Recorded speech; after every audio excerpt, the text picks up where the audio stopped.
Hello and welcome to something that I didn't want to call a podcast, but essentially it is what it is right now, where I have decided to record audio instead of a typed blog post of my thoughts about fandom. Well, that's how it started anyway. Maybe I'll just ramble on and see if anybody listens on, and if you are listening, thank you for listening. And yeah, that is to be edited out. A lot of sound. I'm recording this off my iPhone voice memo, which I'll figure out how if I can sort it out, maybe with a video and put on YouTube, if that makes any sense. Not too long ago, I posted on my Facebook the K-pop groups that I liked, and as well asked if there were any like-minded folks on my Facebook friends list, where frankly I could, geek out with. Because after listening to K-pop groups for a few years by myself, I've grown to a point where I want to geek out with fellow like-minded folks. To which there were a couple of replies, which essentially showcased the diversity of whom we listen to, meaning none of who I listened to was what somebody else listened to as well. Maybe not none, but I didn't exactly find fellow like-minded folks for particular groups that I was listening to. At the same time, I had vague memories of SES, Klon, and a number of 90s recording artists that were part of my soundscapes growing up in the 90s. In no small part thanks to Tower Records. I remember the Tower Records in Pacific Plaza, Singapore. And also HMV at the Hhmm. We are able to sample CD albums, which are normally not listened to, and be able to purchase them due to earning money at that time and needed money to spend, and I spent quite a number of I spent quite a bit on music as well, which was very important to me. Even now, the irony then, and even now since, was, let's say, K-pop or J-pop, which I listened to more. I didn't understand then, I don't understand them now, the language, and I've not tried hard enough to understand them beyond the music I was listening to. So I'm not going to pretend otherwise, and I always call myself a casual pedestrian listener because I haven't invested enough time and attention to the lyrics as much as I did for English songs in the 80s. Maybe not so recent, maybe in the 80s, and it affected me quite a bit. There are a lot more stories I can share about during my 80s growing up, which dates me, but they are all legitimately impactful for me because I understood the lyrics. Having said that, this is not the point of this recording anyway. Coming back to K-pop, with lapses through the years, I didn't follow as heavy. I remembered my divergence let me down J-pop a lot more, like SMAP, which I followed quite a little bit, ironically not understanding a single word that they sung about. Sorry, pause for the thunder outside my window. Pause a little bit more. I'm recording this with my window wide open, and it has been raining a little bit before, but the thunder is a bit relentless. Anyway, we've lapses through the years. I'm also partially reading off what I wrote, so bear with me if it sounds a bit rigid. I caught up once again when I was delving into Big Bang's discography. It was meant for a reference to an art direction for music videos module, which I was actually lecturing in then. which led me down Blackpink and eventually Luna. Cut a long story short. And I have been a fan of Luna for the past couple of years, if not more. Throughout that time, I had tweeted and posted on a blog, filmed unboxing videos dutifully, and tweeted about them. Predominantly tweet, but very rarely had any response from anyone. Very rarely. I'll get a retweet once in a blue moon. But understandably, Toys Are Evil, where I am blogging from or tweeting from, is mainly known for designer toys. And anything aside, no doubt felt arbitrary and without a doubt a side obsession for myself, personally, because it is. I also blog about movies, TV and anime too, so response for that also is not exactly vibrant or robust, to put it into a vague term. So I reckon no one takes me seriously. I wonder if people still do that nowadays. But because of that, probably people do not take me seriously beyond designer toys. And also fair enough, I've not attempted to engage in any fandom. And quite frankly, I have always been in a mixed emotional state.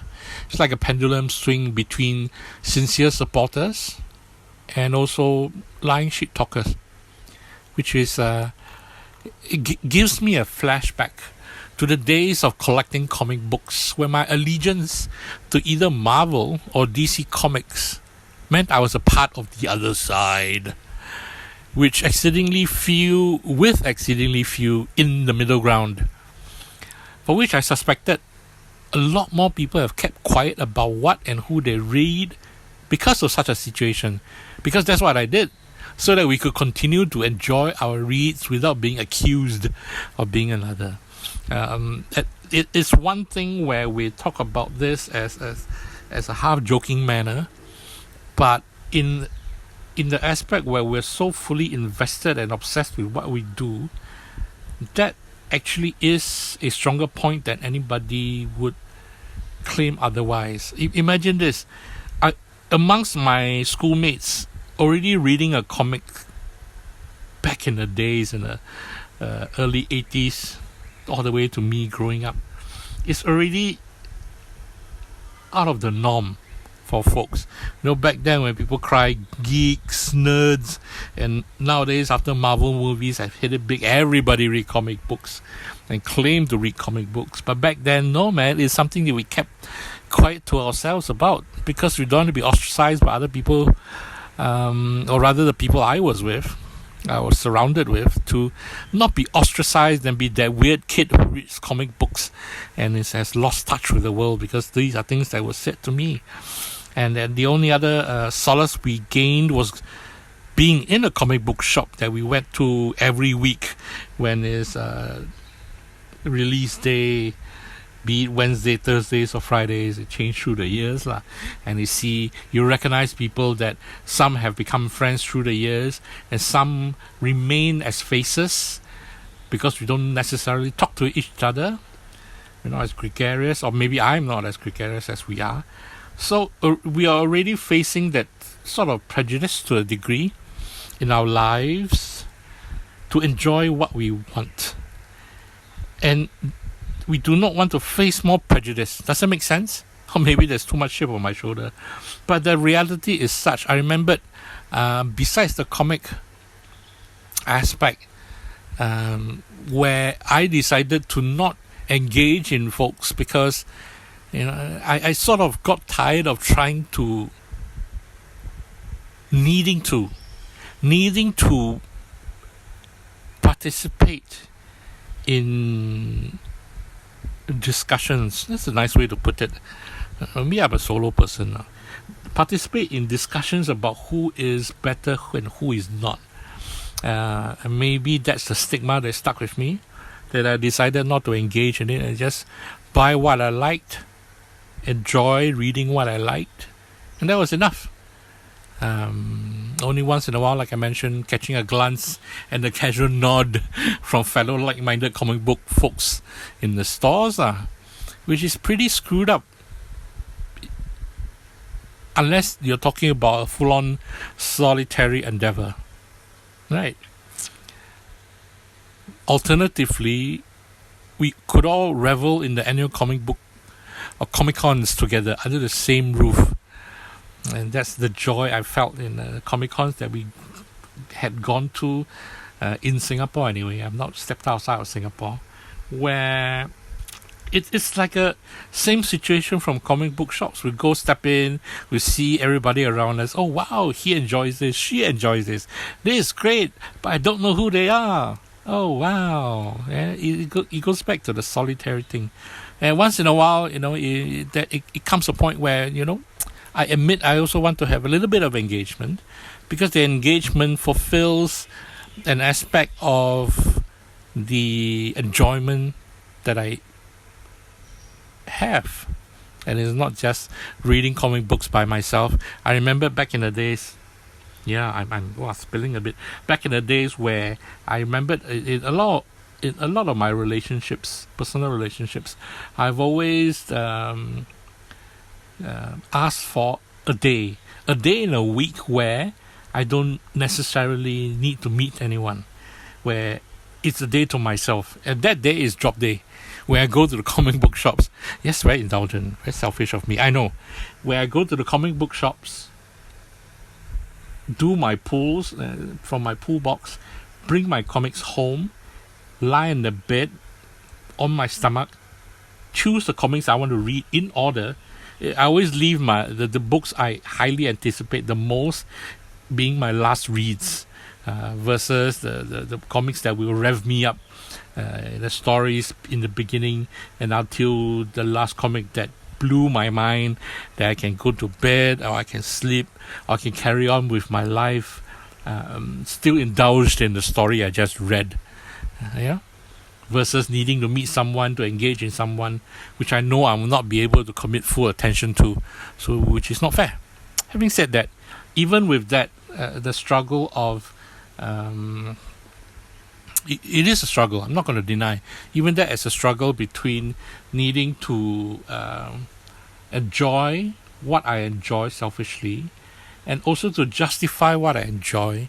It is a challenge. It is a constant challenge. And having said that, that's the past. Coming back to K-pop now, where this all started. Let me pause. Okay, let me come back. I paused because the phone was not registering. I thought it was off. Coming back, folks say in moderation, but moderation is what they think is enough, or should be enough for you, versus what I think moderation is. But understandably, I'm being totally selfish in this endeavor.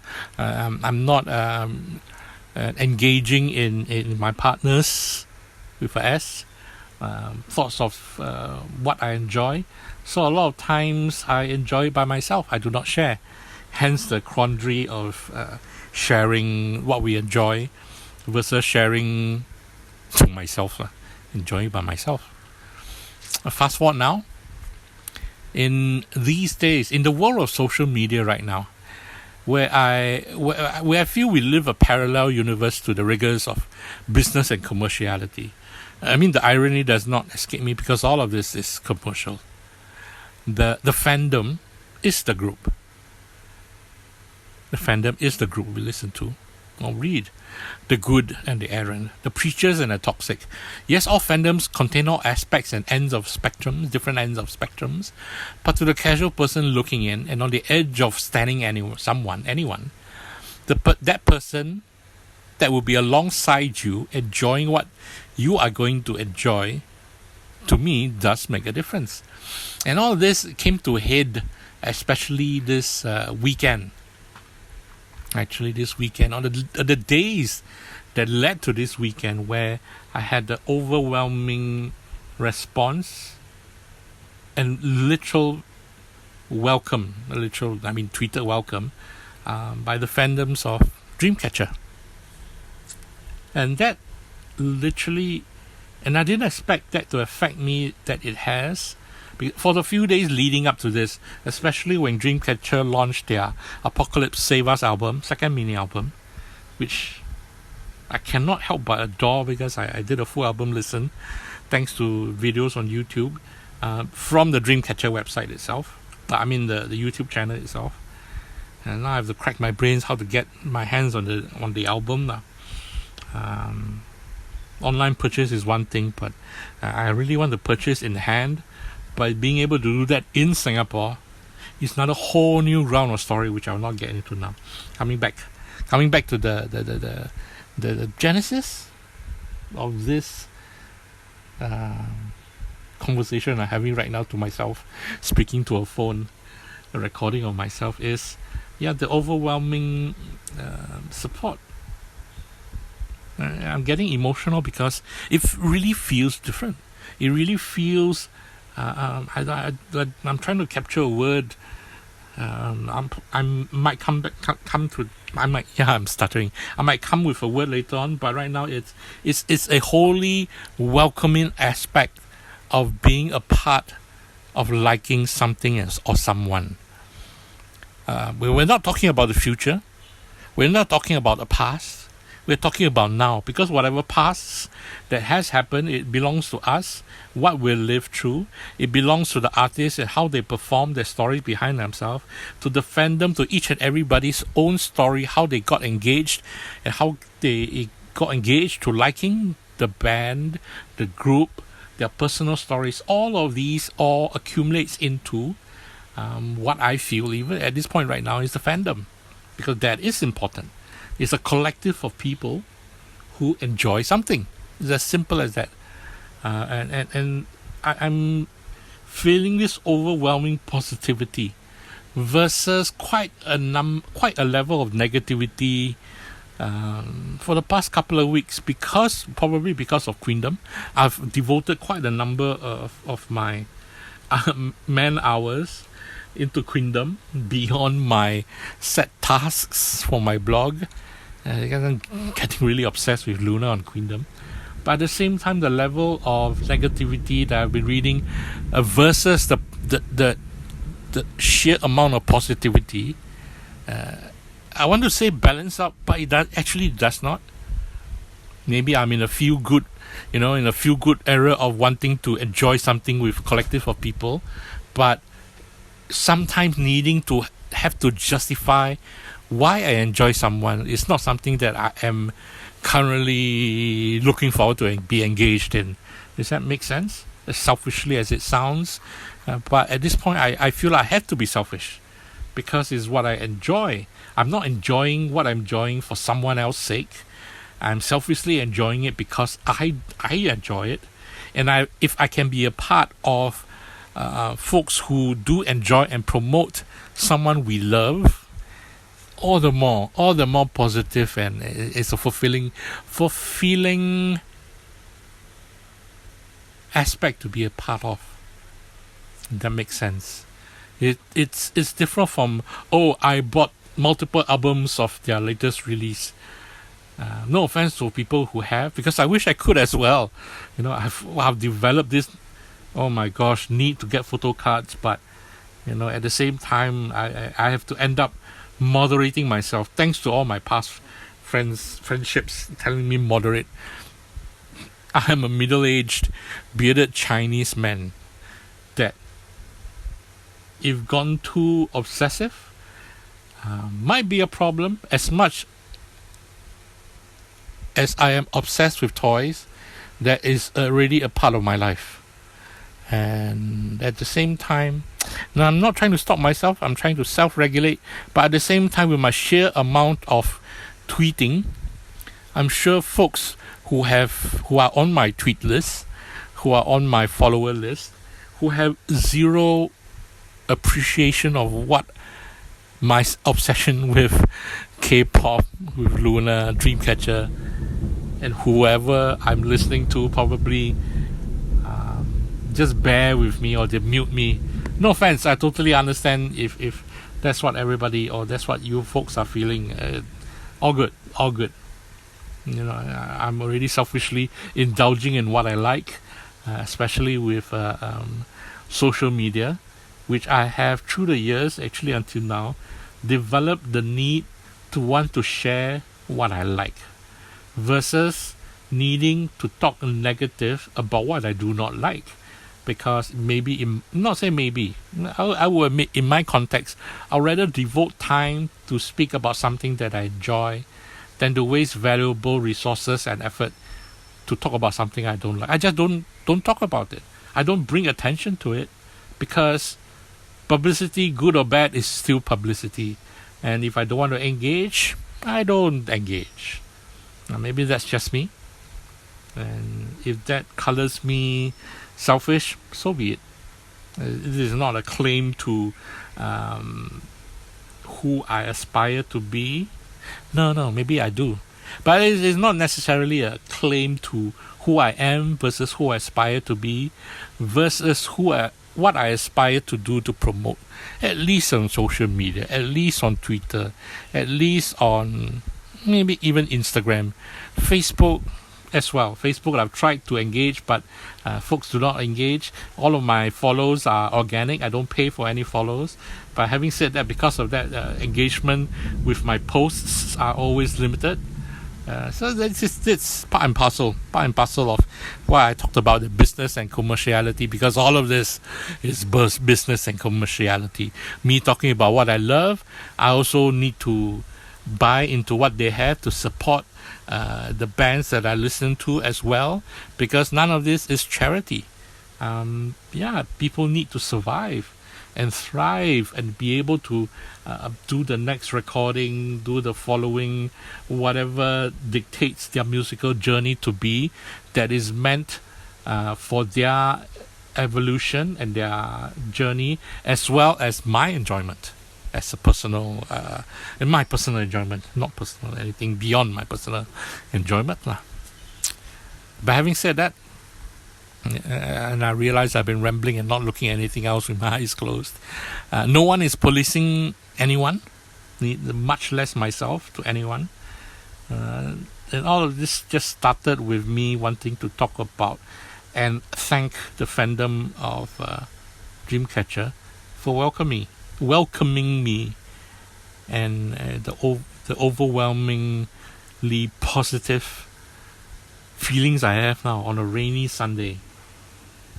And that sparked an already burning passion I had, for example, for Luna, from the recent Queendom journey in Queendom, that has left me emotionally invested, that I feel so proud of them when I look at their stages and what they put their effort in and what they produced for us. And the pride is something that is stronger than just mere enjoyment of what I see and what I listen to. And being welcomed by the fandom, the Insomnias, for Dreamcatcher, it levels up. I can't say it's the same feeling, because it would not be fair, because how I feel about Luna is been brought about through few years of listening to them, versus a welcome that's been building up for the past few days. But at the same time, I cannot not recognize the enjoyment, the happiness that comes with both these aspects. And I just wanted to talk about it and record it down instead of typing about it.